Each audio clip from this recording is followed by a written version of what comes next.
If you are on Bank Street, around 895 Bank Street, and you see a sign that says Annie and Clyde's, I don't even think you need to put Southern Barbecue after that, because with a name like Annie and Clyde's, I'd automatically assume it's some good down-home cooking.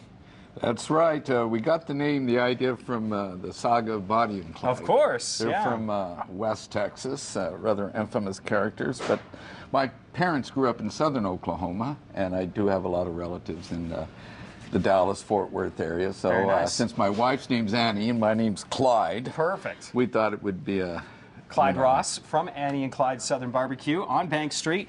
You actually have had some, let's start with this because we always run out of time. So I want to start. We're going to make a nice potato salad, which is essential when you're having Southern barbecue. That's right. Okay, so while we're doing that, are these russets?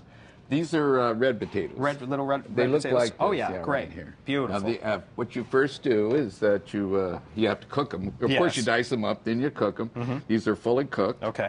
And then once you've got your potatoes cooked, the next thing you add is mayonnaise. Perfect. Let me ask you, you've actually gone touring through the southern states to that's right. taste, I went to 10 of the most famous barbecues in the southern United States, starting in Owensboro, Kentucky. What a terrible trip to have to take. Well, you somebody's got to do it. Yeah. Decatur, Alabama, Memphis, Tennessee, Dallas, Texas, Oklahoma, where my family's from, Kansas City. A lot of good barbecue in St. Louis, too, right?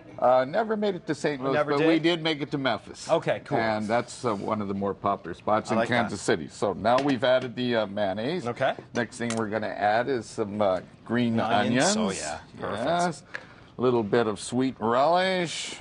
Don't worry about Kurt hovering around. He does that. Oh, I know. Salt and pepper. There we go. Nice. What we got here? Now, we've got some chili spices, cumin, celery seed, and chilies. Cumin, that's a Mexican spice. Very addictive. I like that. Yes, I imagine. And now we have some Dijon mustard with a little vinegar. There's the secret. Now we have to mix it together. Okay, this is tough I don't know if I can do it that well in this bowl. I don't think it's quite big enough. Well, you've probably got like big pots over at Annie Clyde's, just really get it going there. Yeah. This is a real summer dish, it feels like, but any time of the year is a good time for potato salad. Yes. It's got to be fresh. You guys work with really fresh ingredients in the kitchen, right? For sure. Everything. Everything is made from scratch. And side dishes are very important in barbecue. I mean, people think just about the pulled pork, the brisket, and the ribs, but our side dishes, we have potato salad, coleslaw, barbecue beans, collard greens to die for. Oh, really? Mac and cheese, and but our collard greens, I think we've had the best response to those. Very nice. Yeah. All right, I think that's mixed pretty well. That looks pretty darn good. Now, what we do is we top it with pickled jalapeno eggs. You can see that right there. Now, the reason we don't like to put them into the potato salad to begin with, like when we serve individual portions, we'll put a couple of pickled eggs. Eggs do have a tendency to go bad on you there. Yeah. So they're kind of like So again, freshness is the key here. Yeah. Okay. Now, I'm smelling something from the oven behind me, too. I have some pork ribs warming up, beef brisket, and pulled pork. And we're talking slow cooked, too, That's right. It has to be slow cooked to do it right. Ribs are cooked in our smoker that we got out of Ponca City, Oklahoma, approximately 4.5 hours. The beef brisket and the pulled pork, or pork butt, is cooked approximately 10 to 12 hours. So and it's really important when you're talking about Southern barbecue to stay authentic, and it looks like you've really tried to do that. Yes. Smoke flavor, very important. The kind of wood we use are wood chunks. Or hickory wood chunks. Hickory wood chunks, hickory smoked. No pellets or anything like that. Okay. Though our smokers are somewhat high-tech, they've come a long way in the last 30 or 40 years.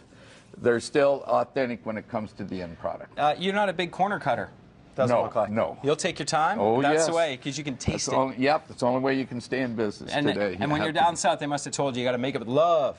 That's right. That's right. I got into just about every kitchen of barbecues. Is that right? Southerners are like that. They're very open. They're very friendly. Long as I told them I'm from Canada and that my parents are originally from Oklahoma and all my ancestors came from the South, they said, "Come on in." Yeah, you know, when you travel around and you get these recipes from people, I imagine they're a bit guarded about where you're from. Yes, they don't want to spread those great recipes somewhere to a competitor. For sure. Yeah. But they love to help somebody that's going to do what they're doing in another part, of the country or Canada. I love it. So we've got our potato salad. We're ready to go here. Coming up, we're going to actually, in just a few minutes, we're actually going to take a look at some of the meats, which I'm very excited about. Melissa Lamb's excited about the potato salad. We'll have her have some of those, and so is Kurt too. Yeah. I'm excited about the whole works, buddy.